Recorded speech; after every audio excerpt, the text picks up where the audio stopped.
Jangan lupa like, komen, dan subscribe channel YouTube TVRI Bengkulu dan nyalakan lonceng notifikasinya.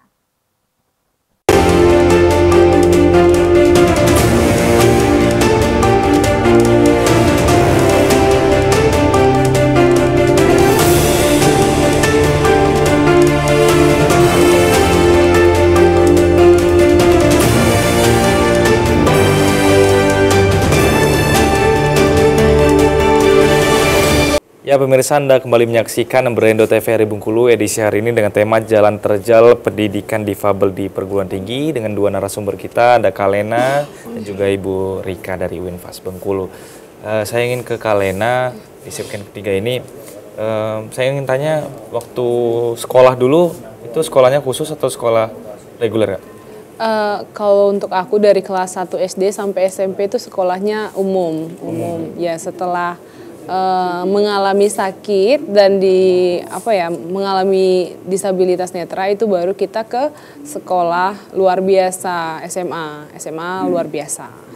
Artinya kakak kan merasakan di dua institusi pendidikan khusus dan institusi pendidikan yang umum gitu kan. Kalau kakak sendiri sebenarnya lebih nyaman di mana tuh? Apakah dikhususkan bersama teman-teman yang sama? Itu seperti apa? Kalau untuk aku sebenarnya nyamannya di sekolah reguler umum ya. Jadi kita tuh kayak punya wawasan yang luas. Tapi kalau misalnya kita di SLB kita ketemunya sama, bukannya gimana ya ngomongnya. Maaf ngomong, kita ketemunya sama teman-teman yang sama punya kekurangan gitu. Nah, jadi kalau cerita pun kayak gini-gini bahasnya tentang kekurangan, bukan wawasannya kurang sebenarnya gitu. Kalau untuk aku secara pribadi sekolah di SLB gitu. Jadi makanya banyak kenapa teman-teman disabilitas itu juga ketika dia dari SD sampai SMA itu di sekolahnya di SLB, ketika dia pergi keluar nggak pernah dibawa keluar gitu, dia bingung gitu. Nah, nggak tahu gimana ya cara berinteraksi dengan orang. Taunya kan teman-temanku tuh yang ini gitu. Nah, jadi kayak dia kayak ngerasa insecure ada kalau mau sama orang lain juga gitu, mau berbaur sama orang itu kan kayak ngerasa malu, ngerasa minder gitu loh. Itu sih kayak kebanyakan teman-temanku juga yang sekolah di SLB itu ceritanya begitu gitu. Kesusahannya. Padahal nantinya mau tidak mau, suka tidak suka akan bermasyarakat. Iya, juga, akan bermasyarakat juga. Gitu. Saya ingin ke Bu Rika. Artinya kan ketika ada institusi pendidikan yang inklusi, artinya menerima teman-teman difabel dan disamakan ruang kelasnya, tempat pendidikannya dengan teman-teman yang normal. Apakah tenaga pendidik saat ini, khususnya di Bengkulu, Ibu melihat sudah mumpuni? Karena kan ini butuh dua loh ini Bu. Kalau sekolah khusus dia hanya membutuhkan kemampuan untuk mendidik dengan cara khusus, dengan teman-teman khusus. Ketika dia dicampur kedua ini, berarti dua-duanya harus bisa nih. Itu seperti apa? Iya, ya tadi seperti yang sudah saya sampaikan bahwa ingin seperti sekolah inklusi begitu ataupun perguruan tinggi yang menerima mahasiswa-mahasiswi difabel itu tentunya kita harus menyiapkan SDM yang double untuk mahasiswa atau siswi yang biasa, normal, ataupun yang disabilitas. Nah, ini pengalaman saya juga gitu sendiri gitu ya. Ada anak ponakan gitu di sekolah X gitu. Dia ini rupanya tadi yang saya sampaikan itu disleksia ya, Mbak. Ya, disleksia.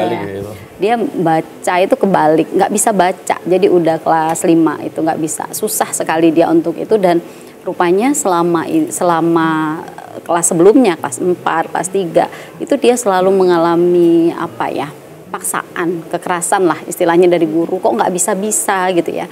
Padahal anaknya ini disleksia.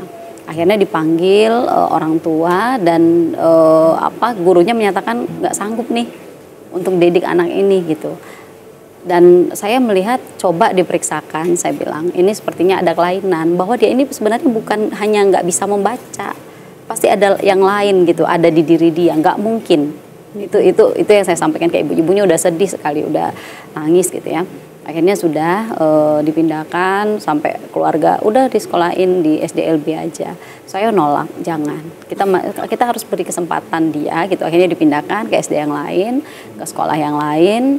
Nah, alhamdulillah memang kalau artinya ada pendampingan terapi yang lain. Nah, itu kesulitannya bahwa ini nyata di sekitar kita SDM untuk guru yang bisa mengajari disabilitas itu masih sangat terbatas gitu. Artinya mereka sudah menamai bahwa sekolahnya inklusi begitu ya, tapi SDM-nya belum maksimal untuk itu. Apalagi di perguruan tinggi yang memang nyata-nyata kita belum punya unit layanan difabel atau pusat layanan difabel.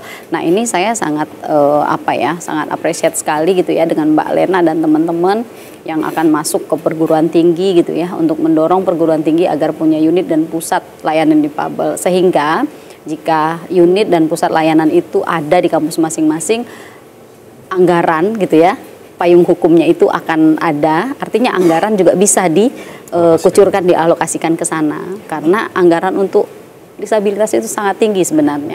Itu yang dibutuhkan, karena melatih SDM, melatih mental itu tidak bisa hanya hitungan sudah dilatih nih langsung bisa berubah enggak, tapi itu kan butuh proses ya.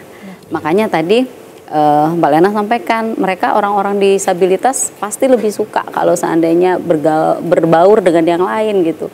Karena kalau mereka cuma disatukan di sesama mereka, maka kita akan menimbulkan gangguan mental yang baru gitu. Gangguan mental apa? Gangguan mental yang membuat mereka tidak percaya diri, mereka merasa semakin tenggelam dengan dunia mereka gitu. Mereka tidak punya sesuatu yang baru.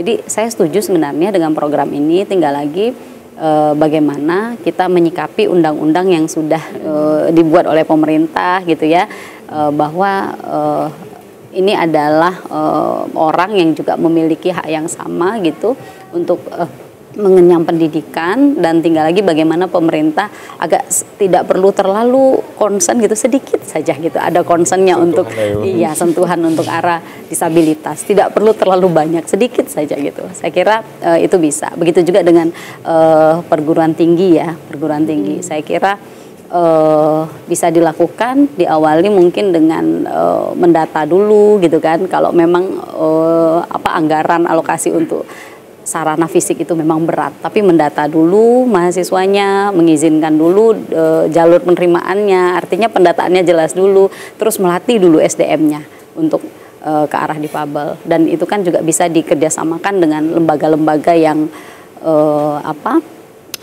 seperti Mbak Lena ini ya, dan kawan-kawan gitu, yang memang bekerja di sana gitu. Saya kira begitu. Oke, artinya ketika sudah ada payung hukum yang jelas, sudah ada regulasi yang jelas, idealnya juga seorang tenaga pengajar juga bisa kedua-duanya untuk menyesuaikan diri untuk mengajari teman-teman yang biasa, teman-teman yang normal, dan teman-teman yang disabilitas. Seperti itu ya Bu ya.